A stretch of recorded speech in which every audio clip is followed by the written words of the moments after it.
Hey, impressive chessers. I wanted to share with you guys a cool game that helped me ring in the new year on January 2nd.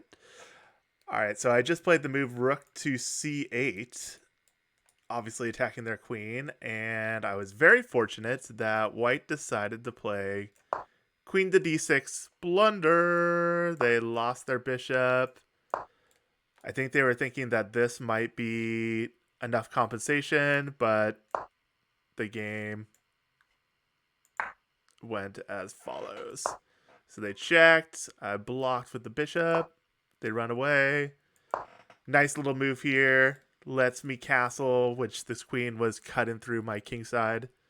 Also, I'm up 3 points. I want to trade pieces here. They decided to go there. I castled. I'm threatening their queen. Everything is guarded.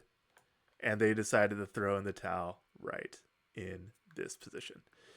All right, let's go back to that rook c8 move. And I wanted to see what you guys would play after white played the best move, which is queen to d4. All right, this is a good time to pause your videos.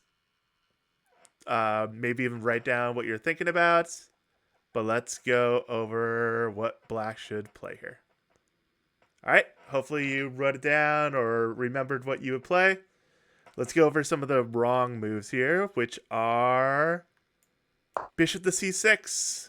We create our own threats. Unfortunately, this is what I call a phase one mistake.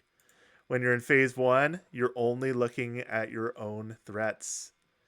You got to remember you're playing someone. They are threatening to take our pawn right here. And just to show you, this position right here is terrible for black. Look at that evaluation bar.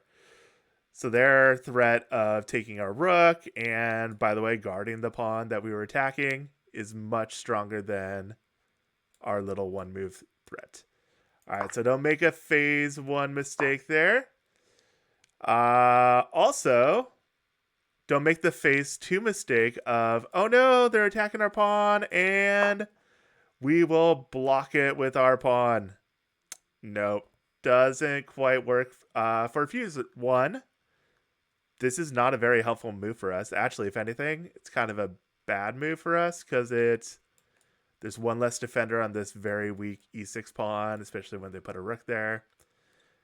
As the computer is saying, this is not very good for black, mostly because they have this cool deflection tactic. It's also a skewer. If we move our queen, we lose our rook for just the bishop. So makes sense to take the bishop. But now the queen was an overworked piece. It gets deflected over to a6. They take on d7. And okay, the material is equal, but look at our, after we do our forced move, look at our king's safety comparisons. The black king is in super big danger. This rook can't come into the game because, again, their king is blocking them.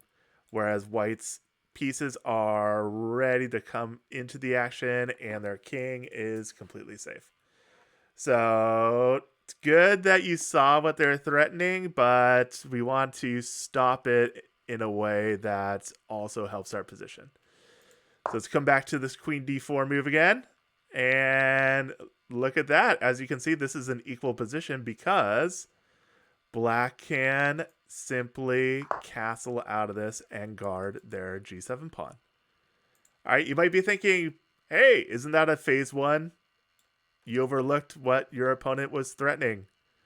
No. Let's check out that line. So they take our bishop on d7. We take back, and we have seen further that at the end of this, their bishop is also hanging, so we restore the material balance.